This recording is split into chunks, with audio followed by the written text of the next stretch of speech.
G'day, it's Don here. I just thought I would have a video today about my support for Penrite engine oil. I think it's a good oil, and I support all the oil products and a lot of separate plastic. I think that engineers are going berserk. They're just going too much on plastic crap that just gets thrown away, um, and all that shit they put in their cars. I think that oil isn't really a problem. I think it's more of the plastic that's in the houses and in the rubbish that all gets burnt and has gone into the environment. That's the problem. Of course, there's a lot of people that's using petrol products, oil products, fuel, and fossil fuels. And it's a good idea to have transport, especially when you've got things to do. You've got to have your work or whatever, and people who's protesting about climate change and everything like that. I'm sure they don't realise that that stuff that's sold as environmentally friendly stuff has an environmental impact, like methylated spirits. They mix the ethanol or alcohol. They mix the wood alcohol in with the oil, like cooking oil, to make a biodiesel.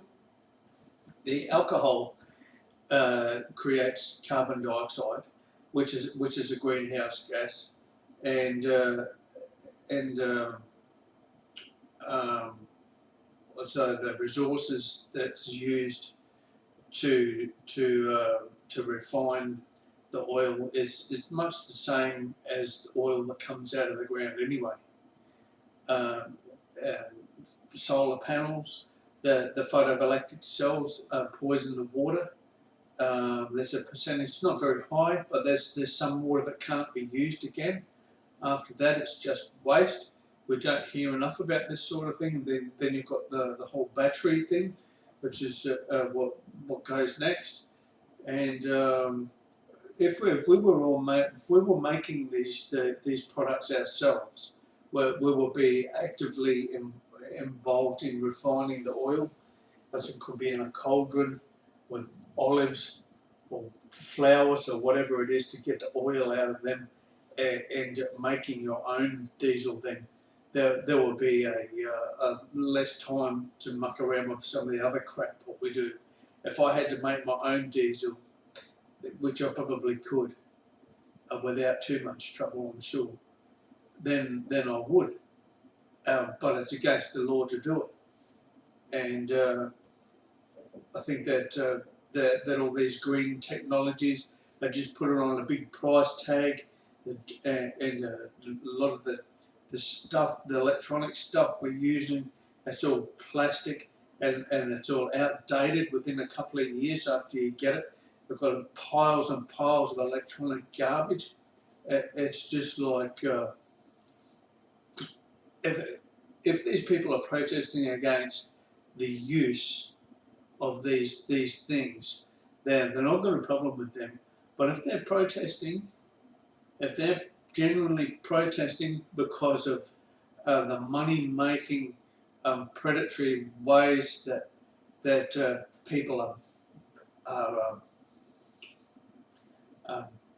programmed to like use all these things in a way that includes money. It's just like you can see why people say that the root of all evil is money. But in actual fact, it's not the root of all evil is money. It's the idea of it that if I was to invent my own money and have my own reserve of money, and you get tokens, and they're like Donny coins or something like that, then that's illegal. But well, it used to be. But if I tap into somebody else's monetary system, then that's a legal option that I can use that money, and in some cases, it's illegal to barter. You can't. Well, I don't know a lot about it, but the people don't like you bartering because it's so hard for it to be tracked and taxed. And look, I've got no problem with the infrastructure and paying tax. It's not a problem there. But when it comes to people telling me, like my fellow members of the public, telling me that I shouldn't be using stuff like diesel, or you know, I do my little bits for recycling to keep the place tidy, keep the picking up rubbish, that sort of thing. I think goes just as far as vehicles are pretty important for the majority of people, and all over the world I seem to be zooming here and there and everywhere in our vehicles. But it's not something that someone's going to support us to go out and buy. Like even a $20,000 car, that's out of my price range, mate. I'll spend few grand on a car or a bike. That's it. That's pretty much my limit, is a few grand, and the bank's not even going to loan me money to buy a new electric car, and they're trying to stop traffic and tell people you can't. We don't want you driving. You're polluting the environment. It's like, yeah, you know what? There's a lot of polluting the environment that goes on that you could do a lot better with. And some of these countries want mass producing these disposable things, and a lot of them are cars. When you get an electric car, it's going to be loaded up with copper. You use a lot of resources to refine copper. That's going to be loaded up with plastic, with lightweight parts like aluminium, plastic, lightweight, still rubber tyres. These are all still going to have an imprint. They're going to have a biological imprint or whatever. So it seems to me like there's too much selling an idea, and it's like everybody's, oh yeah, we'll have the new one because it's more economical. But what happens to the resources that went into making the old one is that they've already been counted. It's like to get the new one because you're going to burn more resources to make the new one. But the old ones, the wrecking yard's full of cars. It wouldn't take a lot to get something going, and people are just not interested because they're not new ones. I struggle to find the sense in a lot of what the world is, man. It's like the car's only going to last 7 years. So some of these Volkswagen or something, you get, and the transmission is, you never have to put fluid in it. You never have to check it. You just drive it, and for the lifetime of the car is 7 years. And you're talking about 50 grand for a cheap one, maybe 100 grand for a dear one. That's $100,000 for a vehicle, and it's like, mate, you know what the majority of people who use their vehicle every day, what sort of money they've got. It's like, we've got public transport. Well, that's a bit of a risk in itself, but I just can't see. I don't, for the life of me, I don't understand why it is everybody's supposed to be like, everybody says their job is a chore. After 5-10 years, it's like you get into a rut, especially when you're in labouring. You've got some repetitive job. What you do, you get in there, you're licensed to do whatever. You get your tickets, and this is your job. That's what they expect you. So you do that. After 5-10 years, you've had your jack of it. It's enough. And it must be the same for some of these other people, IT people. I don't get them that lot either, mate. The program, they make the software so crappy that it makes your old computer or your old phone or whatever, it slows it down. And it's like notice this is Windows XP. They gave us all these updates. It was like I was getting an update every couple of weeks. There's cumulative updates, and it's like so many megabytes that you had to download. It does the install, and then they brought out Windows 7. It was out for a short time, and then all of a sudden your XP computer, which was single core, had a 2800 megahertz single core, but it was slow. Man, I couldn't do anything on it. It kept on crashing. So I upgraded my computer. We've got a 4-core. It's lightning fast again. Windows 7, it's so quick. Yeah, just like it was with XP when I bought it. But the XP computer I had, I think I kept that for about 4 years. I got to the quad core in about 2008, 2009, and it's been good. I'm still using it, but I just noticed the cumulative updates and my old hard drive had to be upgraded. So I put in a solid state digital. Did all this myself. And I've had viruses on there from time to time. I just reformat the whole thing. They say, "Oh, pick this bit out, that bit out." It takes a whole process to go into the registry and pick out the bits and pieces that shouldn't be there, to clean out all the old crap and find out where these softwares like worms or whatever are, and to pick them out. It takes time and effort. I haven't got the brain, so I could probably do it, but I can't have got the memory power because I had mini stroke, and I've got dead spots in my brain. Stops from my memory from. So explained it to me like it's a stutter in my brain. So when we stutter with our speech, it's like your thought is trying to get past something that's like the dead spot. It goes to there, so I've got to go around.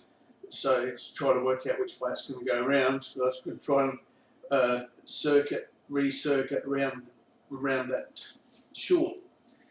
But anyway, that's getting off the subject altogether.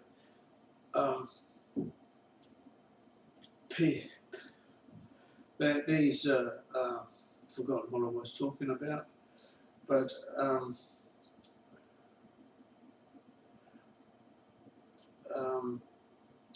doing the way that this predatory marketing goes with the operating systems. With Windows. It's Google as well as doing it now. It seems like every time we get on there, it's like Facebook or something like that. Even YouTube. Now, just like there's that many buttons and link. There's that many buttons and things on it. It's nothing like when it first started, man. You had an upload button and you named your video, and that was about all it was. And you had to do all your editing on your software before it got uploaded. But now it's like there's so much crap on it. It's like I wouldn't even use all this crap, and it's for developers and advertisers and all this. What are these? What is the point of all that? Nobody likes the ads. Everyone will know, so, oh yeah, the ads are on. But you go out the room, leave, you get these ads pop up in front of us, and for what reason? I think in my mind, I would deliberately not buy those things that gets advertised, just for the sake of my own personal protest against adverts. Because, as you said before, just take something to distract me from a story, what I'm watching on a TV, to distract me for a minute, and it's like, oh, my mind's gone somewhere else, and then I'll come back to the show I was watching on the TV. I'm not interested in it anymore. It's like it's gone from me. Whatever it was that I was watching, I can't remember what the story. I've just sort of lost interest in it, distracted. But yeah, getting stressed out about all these things. Often and swear, get upset about it, and think, what is the point of making all this hardware rubbish? The amount of TVs you see on the side of the road, flat screen tellies. Mate, in the old days, you never saw that many TVs with their tubes. You never saw it. You hardly ever saw a TV out on the side of the road, or a video recorder or something. Admittedly, you don't see many DVD players or Blu-ray players. You see the odd one, but there's a hell of a lot of flat screen tellies. Gets chucked out, and I just think that the way these things are made, is they're not made to last. And you think about it and think, oh, I wonder why they don't make something to last. It's like, look, the old telly we had when I was a kid, we had it for years.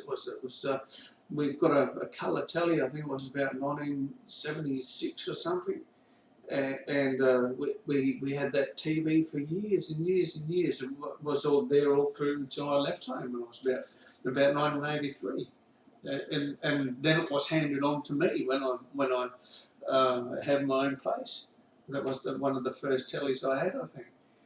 And it was like it's 20, 30 years. But now, what are you getting out of the TV now?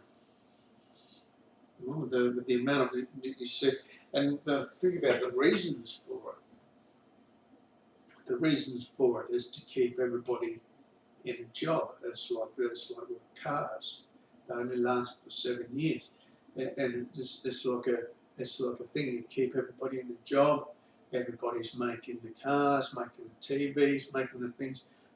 But when we to get together and talk about, oh yeah, work, oh, I don't want to talk about it, or it's a chore. So it's like, what? It's almost like somebody set the human race to chase its tail and is sitting back fucking laughing at it because we're all like chasing some. It must look fucking ridiculous. It must really look pretty silly to somebody who doesn't have to want for anything. But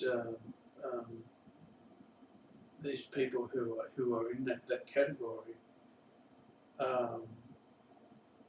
I think some of them that are not far out of that, the insurance scams. Like these people, they can afford insurance, so they load themselves up with insurance, insurance for this, insurance for that, insurance for that. So if anything goes wrong, they've got the insurance to cover for it. And it's like it's pushing everything, the price of insurance up so high that somebody who can't afford the insurance is just going to be just like, I'll find a TV on the side of the road somewhere, and I'll find out what's wrong with it, and then I will see if I can fix it. But whereas people, whoever's thrown it away, why would they throw something away that they might be able to fix? I don't know. It just seems like such a horrible waste. But there must be a reason for it, and well, I don't know. Maybe people think they're going to go into space. There's a whole lot worse environment for people out there. Well, number one, there's no gravity. I mean, that might be a bit of a break so far as arthritis or something is concerned, but yeah, there's a hell of radiation out there, and a lot of forces and fields and everything else that we don't understand, that we've never had to deal with. Their bodies never had to deal with because they've got the ozone layer protecting us. And I think that it would be better off to stay here if we had to, and die with the planet. I think that would be my choice. I don't think I want to go to the moon. I'm not going to the stars. I'm definitely not going to fly into the sun. Yeah, so I don't know about the sun flying into me. That's a bit of another story. That is where all that matter's come from. I know it's not plastic, but yeah.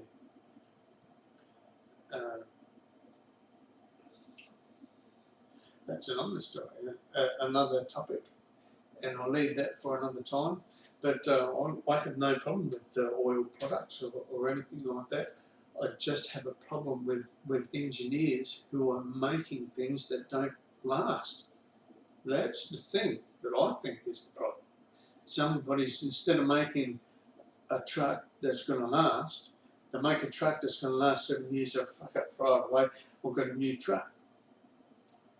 And what's the point of that? I really don't get that.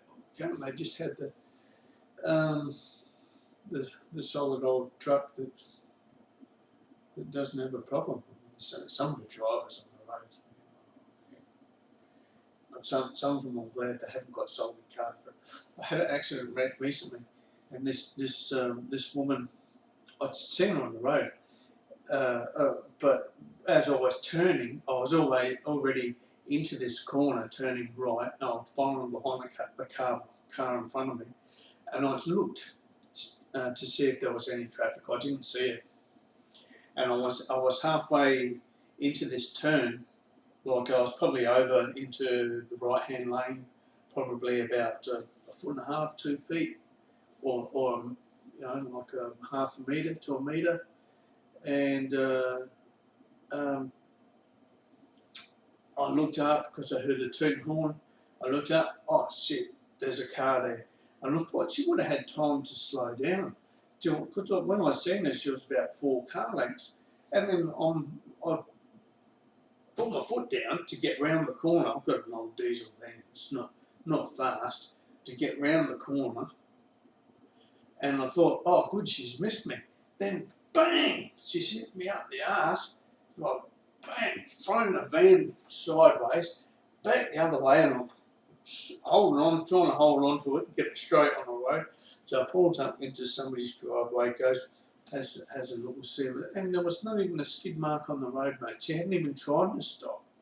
It's like, why do these, how do these people, how do they, have they just got insurance? I think, oh, well, bang, your fault.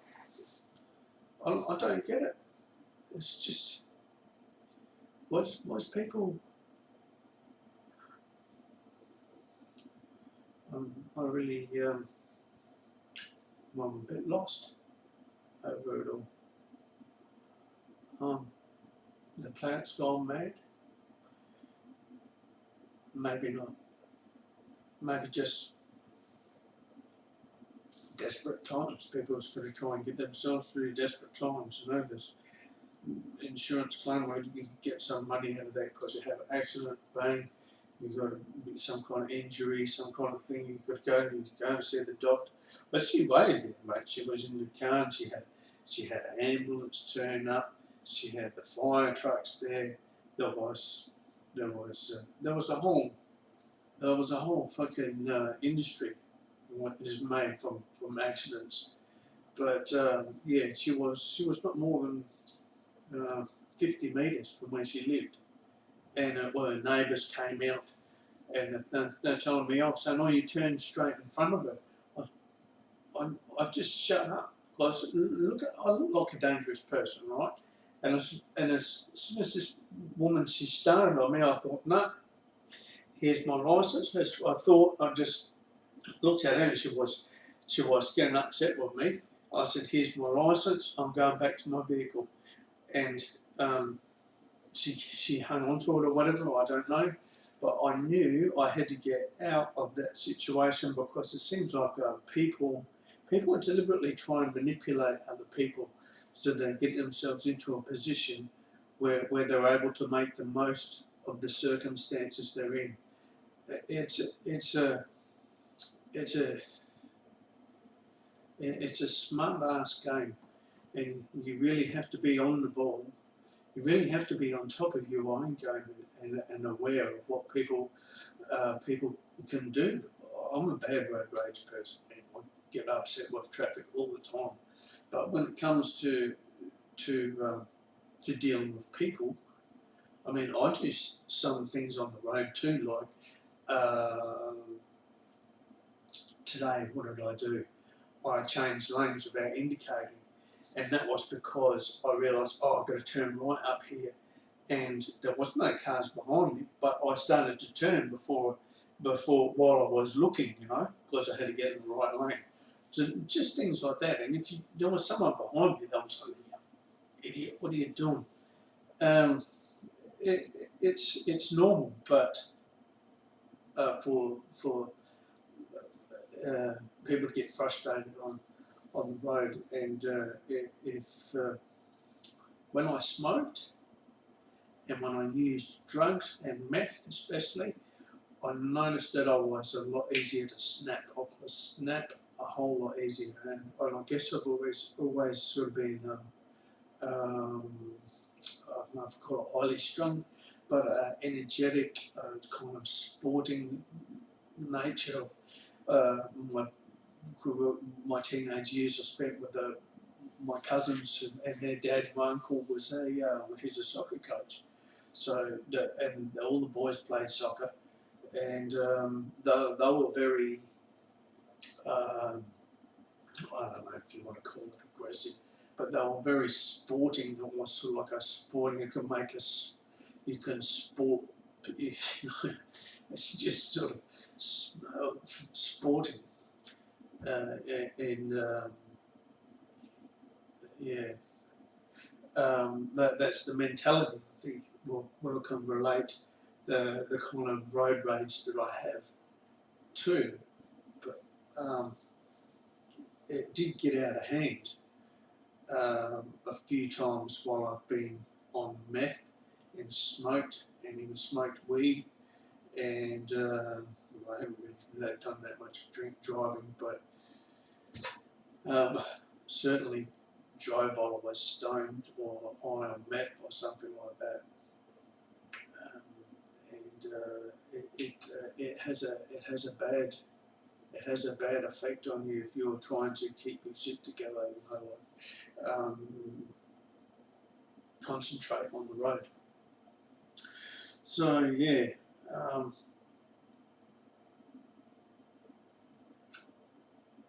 all for good things on the road, good drivers, good cars that last. Oil, yes, not a problem, but not on the road. In the cars or vehicles. Um, these protesters, I think that I went to a protest once in about 1980 something, and there was these Sheilas there, and they were asking me because they were protesting about oil. I think there was oil going into the sea somewhere. They were saying about the road, the storm water drains was washing oil out to sea or something. Had some kind of oil spill. They were protesting about oil. I remember that, and they were even saying about sardines shouldn't be sold in oil. I said, what are you talking about? Sardines shouldn't be sold in oil. And she says to me, oh, what do you do with the oil? I said, I tip it down the sink. And she said, well, don't you know that she showed me a picture of a bird that was all in oil. And I said, yeah, but that's motor oil. They said, that's still oil and it gets into the water. You're not supposed to tip oil down the sink. Didn't you learn that? And I said, oh, look, you just, and they tipped the oil actually on me. They tipped the oil actually on my hair. I said, now you wait and you see how easy it is to get out of your hair. And she was right. I couldn't wash it out. But, yeah, I think it was about 16 at the time, 17. And now I just drink the oil. If I'm going to have a can of sardines on toast or whatever, I drink the oil with sardines and tomato sauce.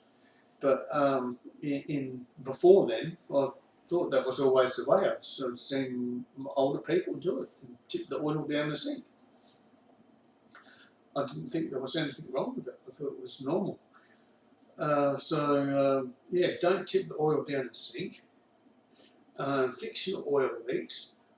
My cars, my vehicles get fairly well maintained, I think, and I don't have any oil leaks that I know of.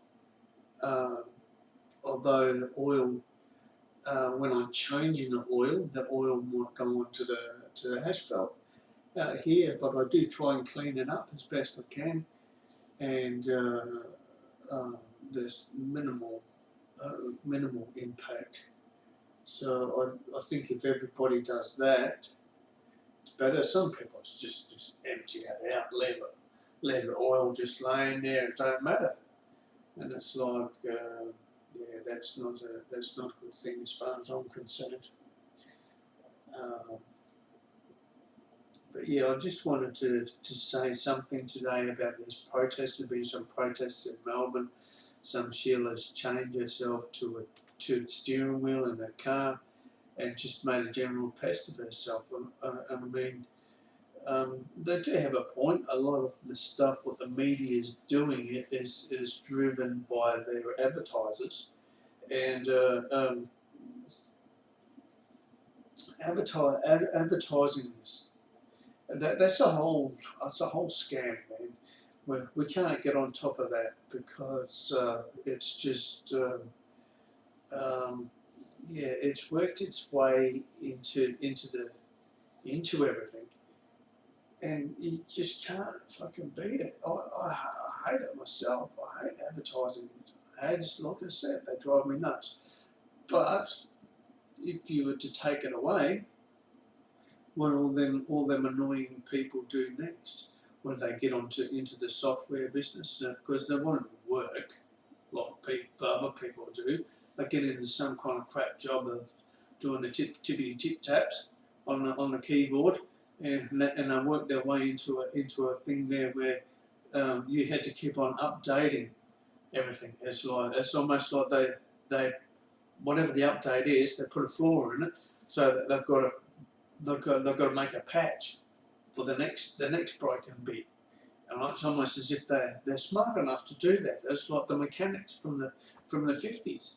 You know, they're smart enough to do that. So you've got your car in the shop every 3 months or whatever for a service, and you've got to replace this or replace that. That used to be the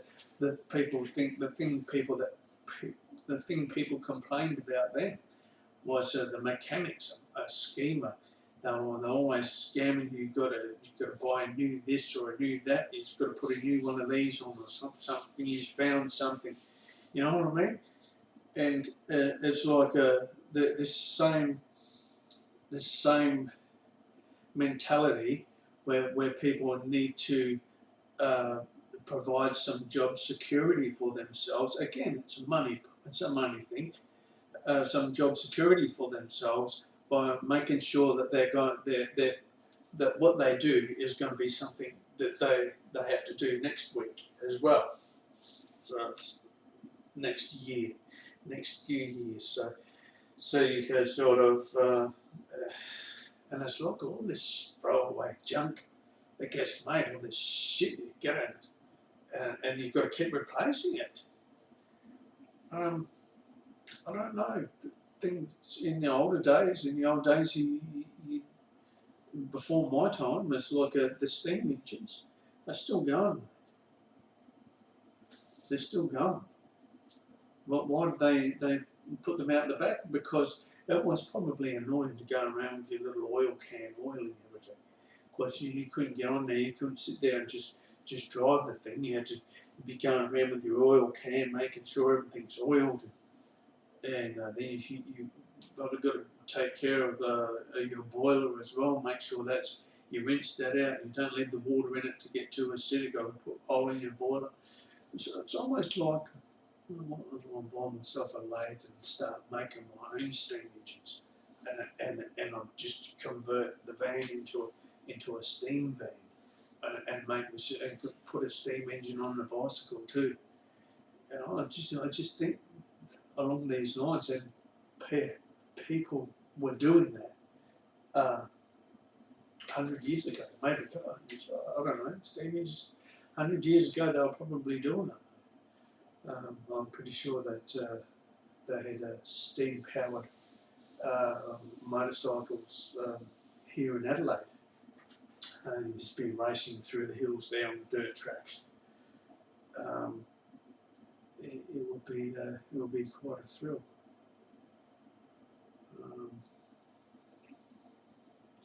And again, you don't need any advertising for that. It's just life experience and thrill seeking.